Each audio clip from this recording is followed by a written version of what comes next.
vocês podem ver, a gente está aqui no novo cenário, que é o estúdio que a gente conseguiu montar, que é diferente de pagar, mas aqui é onde serão gravados os cursos online do Instituto Borborema. Aqui ao lado tem outro cenário para o Brasil Comentado e também para a gente fazer outros conteúdos aqui, né? E novamente a live a gente vai tratar de como é que você se educa quando o sistema educacional não educa, né? Ou que se pretende como sistema educacional.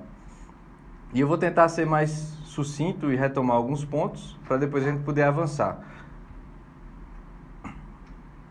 Veja só, eu venho conversando com muitas pessoas ultimamente e a impressão que eu tenho é que ninguém está levando a sério quão grave é o problema educacional, certo? Seja pelas coisas que geralmente eles fazem consigo mesmo para melhorar a sua educação, ou seja, com as medidas que tomam quanto à educação dos seus filhos. Embora eles falem, no geral as pessoas falam com a boca que estão preocupadas com isso, as suas atitudes não demonstram uma crença verdadeira que o problema é assim tão grave. Então, tal qual um ébrio, né, um bêbado, que enquanto ele não se convencer e não admitir para si mesmo que tem um problema do alcoolismo, não é possível ajudar. Nesse aspecto da educação, enquanto você não admitir para você mesmo que o problema é grave, bem, não se ensina a quem já sabe, né? E meu papel aqui, como é de costume, é demonstrar que o problema é grande, tá? E que, na verdade, a burrice é grande, a burrice que nos perpassa a todos. E a gente tem várias, na verdade, várias vias para demonstrar esse aspecto. Eu queria pegar só alguns pontos, né? Em primeiro lugar, essa experiência nós temos quando a gente se defronta com textos, com conteúdos antigos, né? Você vai pegar um texto mais antigo de poetas romanos, de poetas brasileiros ou portugueses, ou de escritores mais antigos, e você vê que, embora você tenha passado mais de década, né, talvez 2 décadas no sistema educacional, você está muito aquém do que esse pessoal já tinha feito. E ora, isso aí foi algo que eu falei até na minha última palestra lá, que chama-se Como surge a escola na modernidade, né? Há uma mentira bem sutil no nosso tempo, que as coisas elas necessariamente vão melhorando. Confirme para mim se o áudio está bom. As coisas necessariamente, com o passar do tempo, vão melhorando, né? Como se houvesse uma evolução necessária. Ora, se você fizer esse confronto, você já vê que isso é uma palhaçada, é uma pataquada, né? É uma mentira. Porque se um cidadão escreveu algo há 1000 anos, 500 anos, 2000 anos atrás, e nós não somos capazes de lê-los, né? Embora muitos de nós, inclusive, passamos por aquilo que externamente parecem tem a reputação de instituições educacionais de alto nível, não tem outra saída a não ser dizer, não é uma experiência só minha, o problema não é só comigo. Se você for conversar com as pessoas, isso sempre acontece. E se a pessoa teimar, um exercício que eu faço é esse, né? Vamos pegar aqui um poema e vamos discutir este poema racionalmente, porque ele significa determinada coisa ou outra. Por que poema, né? Porque em textos de prosa, no geral, os autores eles se esmiuçam mais, eles descrevem mais as coisas, até mais facilitada a compreensão do texto, embora não seja tanto. Mas em poesia, como a linguagem é muito enxuta e condensada, né, muito tem que ser dito em poucas palavras, certo? E cada palavra tem um peso enorme. Então, quando a gente faz esse tipo de exercício, com uma pessoa que teima que não tem esse problema, ou que a coisa não é tão grave assim, quer diminuir o problema, bem, geralmente eu pego um texto assim e vou discutir. Para aprofundar a compreensão do que eu estou falando, basta que você veja uma pessoa letrada, uma pessoa realmente bem educada, lendo aquele mesmo texto, né? Eu tive essa experiência, em primeiro lugar, com o professor Olavo, lá desde 2009, quando comecei o COF, 2010, 2009. Quando comecei o COF, por exemplo, teve uma aula que ele pegou um trecho do Didascalicon, de Hugo de São Vito, que é a arte de ler, e ele leu o trecho em aula. Pela primeira vez que ele leu, você... que bobagem que esse cara está falando, né? À medida que o professor Olavo, durante meia hora, uma hora, foi expondo um pequeno parágrafo, eu vi o abismo que havia entre a leitura dele e a leitura minha, né?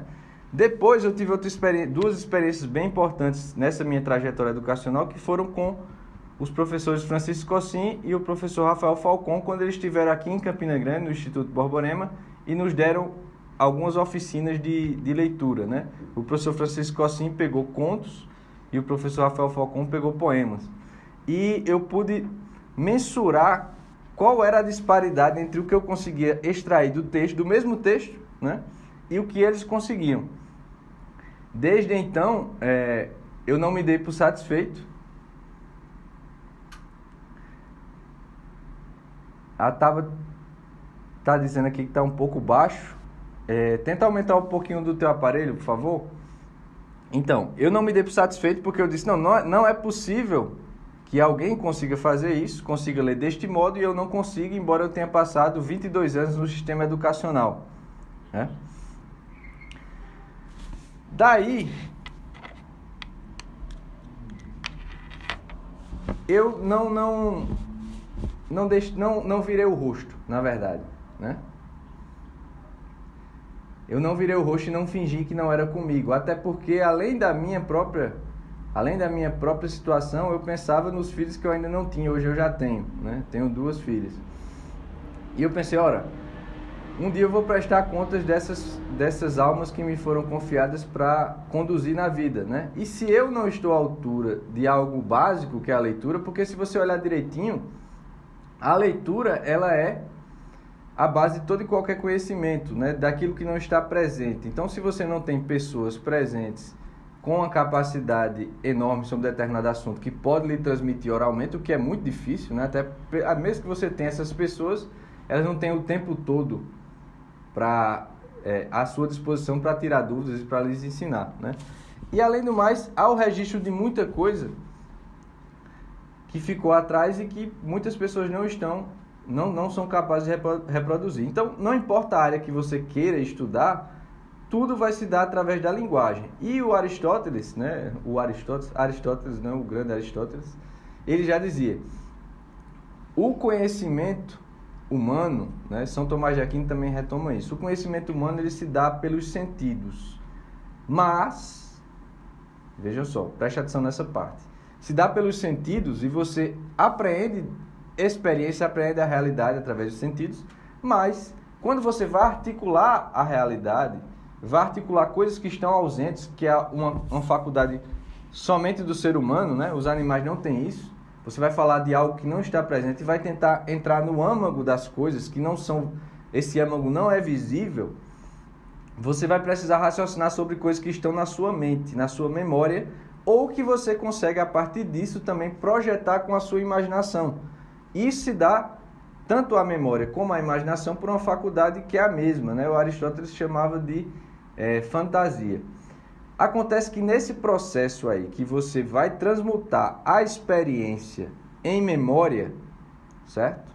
Você precisa de linguagem. Quanto mais complexa essa experiência é, você vai precisar de mais ainda da linguagem para poder representar na sua cabeça, na sua memória, né, aquelas coisas que você aprendeu com seus sentidos. Então, nós não raciocinamos a partir dos dados da realidade propriamente, mas a partir dessa representação que nós mesmos fazemos em nossa memória, em nosso imaginário, das experiências que nós temos com os sentidos ou daquelas que já estão transmutadas em palavras e nos foram repassadas através da literatura, do ensino oral e tudo mais.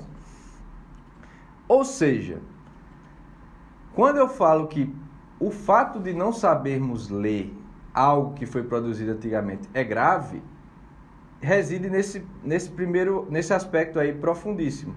Toda a nossa inteligência depende da linguagem. Ela opera segundo a linguagem, através da linguagem, sobre a linguagem, certo? Tanto mais complexa, tanto mais difícil seja alguma coisa, mais vai ser necessária a intervenção da linguagem. Ora, se você não sabe ler, como é que você tem a certeza do seu domínio da linguagem? Na verdade, você tem a certeza que você não tem domínio da linguagem. Agora, acontece o seguinte: nunca um tempo foi tão mais necessário não ser burro e dominar a linguagem, porque no tempo atual, as pessoas... existe uma série como é que eu posso dizer, de organismos, de instituições, fundações, de governos, de empresas de marketing que entenderam as nuances de como utilizar a linguagem de movimentos políticos para moldar o comportamento e as atitudes das pessoas. Então, não só uma necessidade da própria inteligência, como uma necessidade para se defender daqueles que querem manipular a nós através das sutilezas da linguagem. Então, quando você faz esse exercício, em primeiro lugar, né, e você vê que você não está preparado para ler algo que foi escrito há muito tempo atrás, opa! E se você passou, eu passei 22 anos no sistema regular, né, no sistema formal de educação. Eu estudei em colégios privados, depois fiz faculdade de Direito na Universidade Pública da minha cidade, que é uma das mais concorridas, eu acho que é a segunda mais concorrida à época, tirando Medicina, e talvez pudesse passar em Medicina também. Ou seja, se você olhar externamente, eu tive uma ótima educação, né? Mas como é que se explica o fato, né, de que, se o progresso é inexorável, sempre estamos progredindo, como é que eu não consigo ler algo que foi produzido antes? Segundo, como é que eu sou bem educado, embora eu me deem diplomas e me reconheçam socialmente como fazendo parte de instituições maravilhosas de educação, eu não consigo ler? E aí, para aprofundar essa compreensão, eu falei agora de como, na verdade, a inteligência humana funciona pela linguagem e como, nos nossos tempos, as pessoas, se apercebendo disso, utilizam da linguagem para modificar hábitos, comportamentos, valores e até a própria cognição das pessoas, parece que elas percebam mal ou não percebam determinados aspectos da realidade. Então, por isso, e somando-se agora a outro argumento que eu quero trazer, que é o seguinte: à medida que você vai estudando história da educação, você percebe que desde a Grécia Antiga, Roma Antiga, Idade Média e até pouquinho agora, né, até o começo do século XX, sempre sabia que para se educar alguém, devia-se começar no estudo mais aprofundado possível da linguagem através da literatura.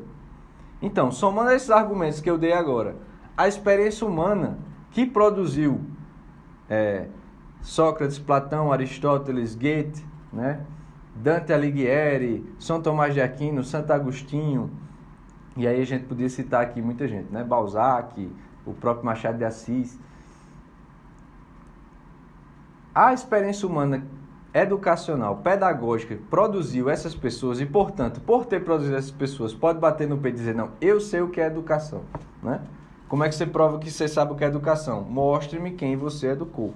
Em primeiro lugar, você mesmo, né? Depois, quem você educou. Então, esse pessoal que educou essas pessoas aí que eu citei, né? Hugo de São Vítor, São Bernardo de Claraval, essas pessoas que educaram todos esses grandes gênios da humanidade, todos esses escritores, filósofos, teólogos e tudo mais, eles nunca questionaram porque o domínio da linguagem, o estudo da literatura aprofundado por longos anos era a primeira disciplina, era o primeiro meio de se obter educação, certo? Então, para vocês terem uma ideia mais concreta do que eu estou falando, uma criança, ela entrava na escola com 7 anos, né? Geralmente, ou na escola, ou com um tutor, ou com um instrutor, coisa do tipo. E com 7 anos ele passava daí, então, né, mais ou menos 5, 7 anos só focado nesse estudo mais aprofundado da literatura e da linguagem, da imaginação, do desenvolvimento da imaginação, do imaginário, que está tudo interligado, na verdade, né? E isso era o que eles chamavam de gramática, né? Gramática não é na acepção do termo que nós usamos hoje. Ora, somando-se a todos aqueles argumentos que eu falei no início, certo? A experiência humana de povos diferentes, de regiões diferentes, de religiões diferentes, que produziram igualmente grandes gênios, sempre teve esse aspecto do desenvolvimento da linguagem através da literatura como base de todo o processo educacional.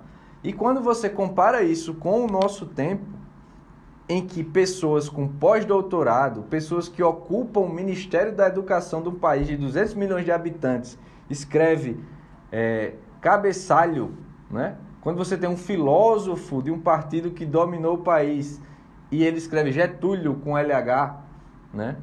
Isso eu estou falando dos aspectos mais grotescos. Mas quando você pega a grande massa de pessoas que tem diplomas, que tem cargos, tem respeitabilidade, tem livros publicados, que são editores e que não conseguem dominar a leitura a ponto de comentar e destrinchar tudo o que há nas grandes obras produzidas na humanidade, bem, eu tenho que lhes informar e eu preciso que vocês prestem muita atenção e vocês meditem sobre isso que eu estou dizendo, certo? Eu sinto lhes informar que o que nós temos no sistema formal não pode ser chamado de educação, certo? Por quê? Porque ele tem outra finalidade, tem outro método, né?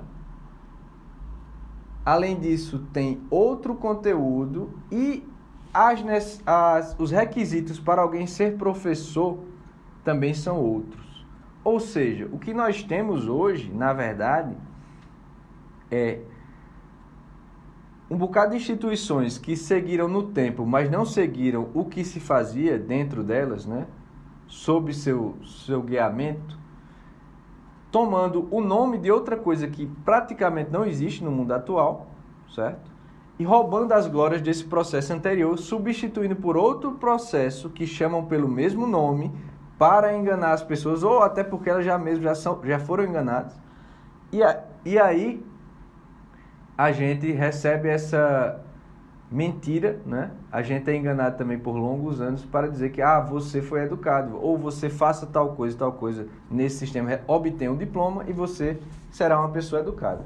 Bem, eu estou aqui para dizer a vocês que, na verdade, enquanto nós não encararmos esse fato de que esta educação não aconteceu, essa educação que outrora acontecia aos montes e formou pessoas gloriosas como as que eu citei anteriormente, esse processo não acontece basicamente hoje. E aí a questão que fica é a seguinte: o que é que vocês vão fazer com essa informação, né? A gente faz o nosso trabalho aqui, né? Eu como professor e como fundador do Instituto Borborema, faço meu trabalho aqui não para obter reconhecimento, nem glórias, nem louvações. Eu estou aqui porque eu tenho uma finalidade específica, eu tenho uma vocação específica de levar as pessoas a se educar. Eu acredito que aí reside o grande problema de muitas coisas e eu acredito que eu fui chamado para isso.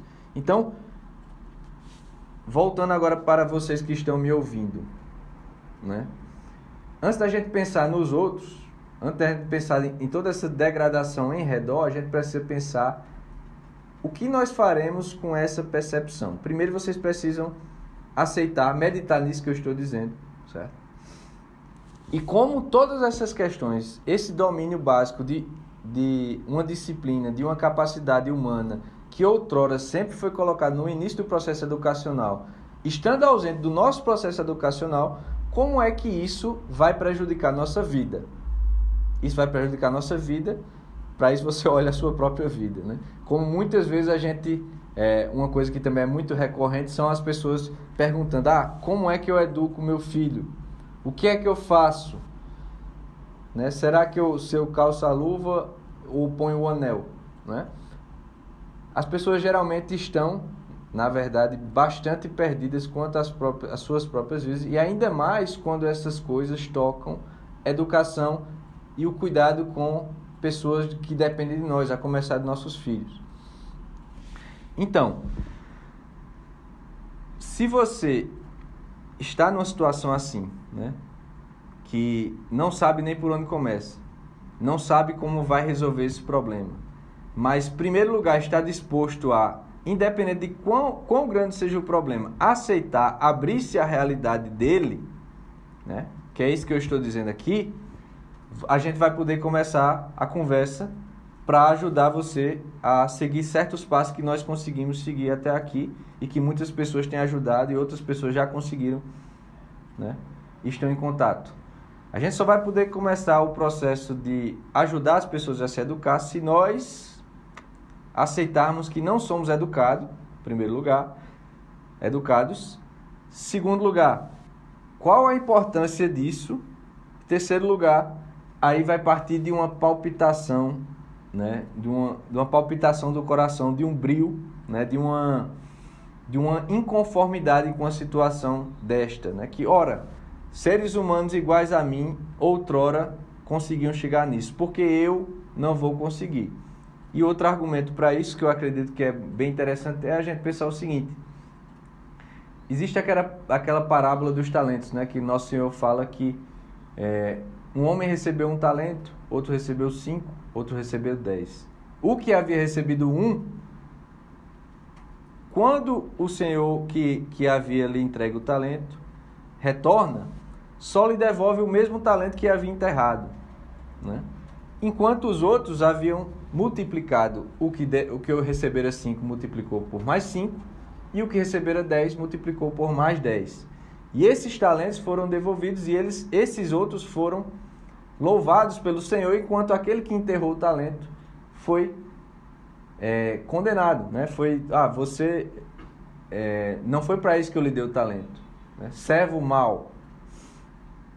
Ora, a inteligência humana, acredito eu, é o que há de mais importante que nós temos. É o maior talento, é o maior dom que nós temos. Se nós somos negligentes quanto a isso, nós haveremos de viver uma vida, não só uma vida miserável, mas uma morte desgraçada, que é pior ainda, tá?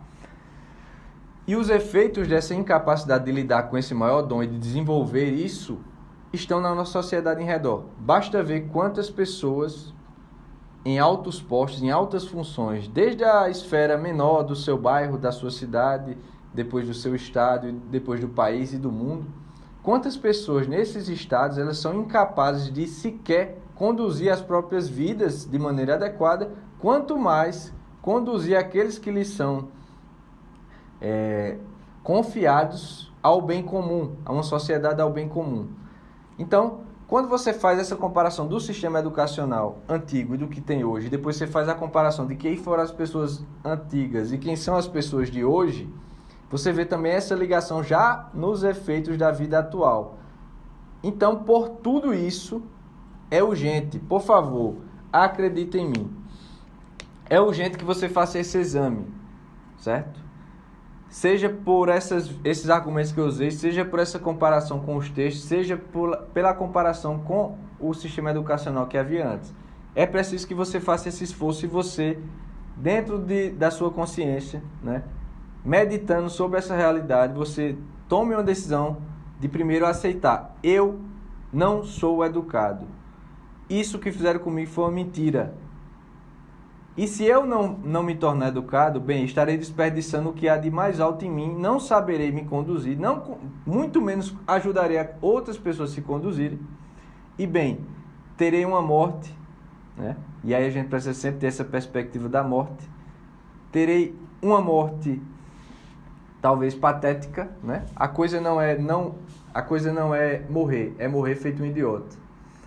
Então, terei uma morte patética, e de que valerá ter esta vida, ter passado por esta vida? Se nós chegarmos a esse acordo que a situação é essa, por mais gritante que ela seja, por mais absurda que ela seja, aí a gente vai poder começar a fazer alguma coisa, certo? Porque tudo começa por colocar esse objetivo, e aí o objetivo de educação máximo que a gente pode ter. Segundo, a aceitação de quem nós somos, qual a nossa situação concreta, a aceitação das circunstâncias, e depois buscar aquilo que Ortega y Gasset falava, né? O destino concreto do homem é a reabsorção das circunstâncias. E eu digo a vocês, isso é possível, mas é preciso primeiro dar esses 2 passos. Colocar o ideal, aceitar a circunstância, e aí a gente pode começar a trabalhar na reabsorção dessa circunstância para aproximá-la desse ideal educacional na situação concreta que nós estamos falando agora. E se você ainda não se convenceu que você não é educado, bem, convido-lhes a ir ao nosso canal do YouTube, Instituto Borborema, e ver as palestras sobre educação que nós temos lá. Especialmente tem a palestra do professor Rafael Falcon, o DVD Educar-se, que ele se detém sobre dados do próprio MEC, né? Só para citar isso para a gente fechar.